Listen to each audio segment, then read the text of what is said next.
Nak suami tapi tak nak taat. Nak isteri tapi tak nak didik.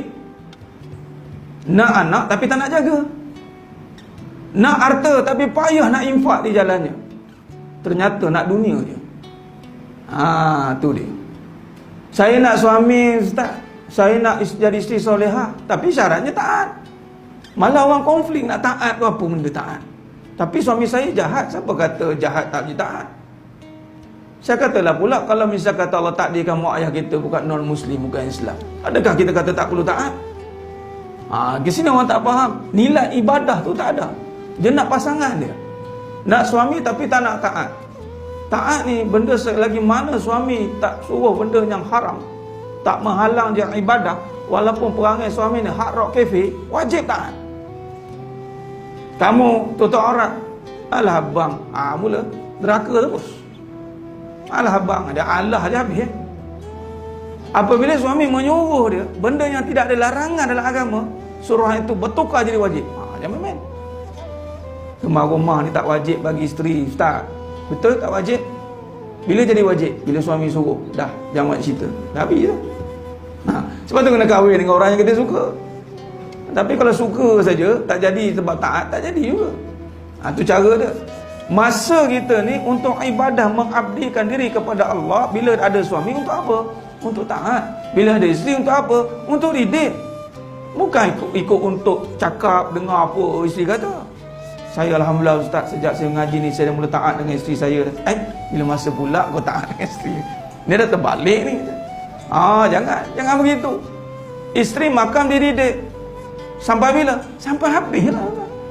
Habis ustaz, perangai isteri dah memang gitu, dah semula jadi. Takkan nak pulangkan pada Allah kita cakap begitu. Lagi mana-mana yang ada seorang je isteri. Dia tak ada alasan kenapa isteri tak jadi solehah. Seorang aja boleh tumpu pun tuan. Fokus mendidik isteri seorang dia. Tiba-tiba yang seorang tu tiba-tiba tak jadi isteri solehah. Berat kan? Laki berat yang main. Tu dia. Sebab tu kata Allah Ta'ala, sekiranya kita niat balik, ada isteri nak didik, ada suami nak taat, ada harta nak infak, Allah kata apa? Aku akan memenuhi dadamu dengan kekayaan. Barang ni tuan-tuan, kurniaan ini takkan dapat kat mana-mana. Ini kena faham.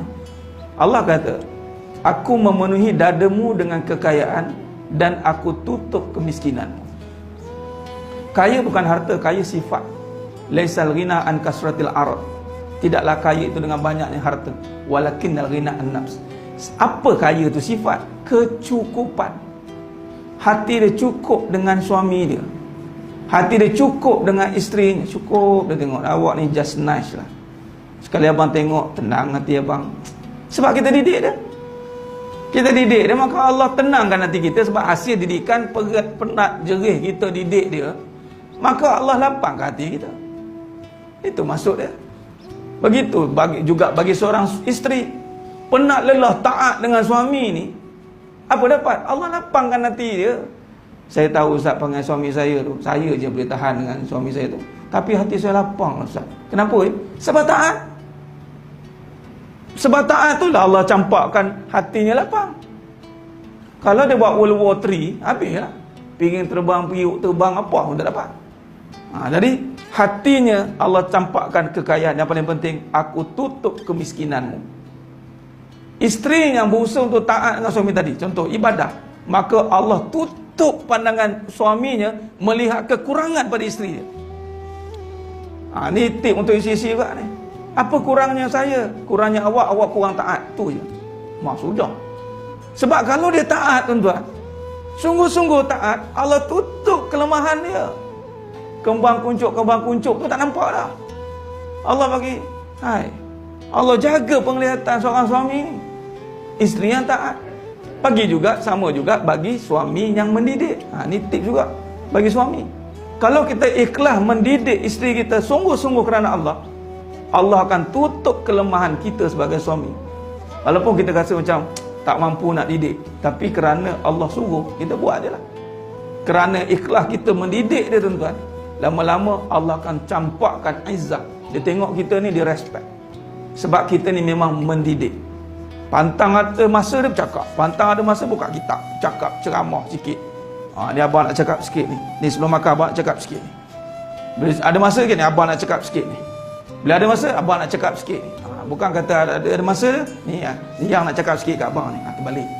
Ada bini yang cakap banyak letih tak? Walaupun sikap perangai isteri ni cakap banyak. Kita kena counter balik. Sebab sifat pendidik ni guru. Suami ni guru, sifat guru ni mana boleh berhenti bercakap? Cuba tengok guru mana ada. Kalau guru berhenti cakap tu mana tak lama tu. Guru ni mesti bercakap. Sifat suami sifat pendidik. Mak ni sifat dia mendidik tapi bercakap banyak dengan anak-anak ni. Bukan bercakap banyak dengan suaminya. Ni cara dia.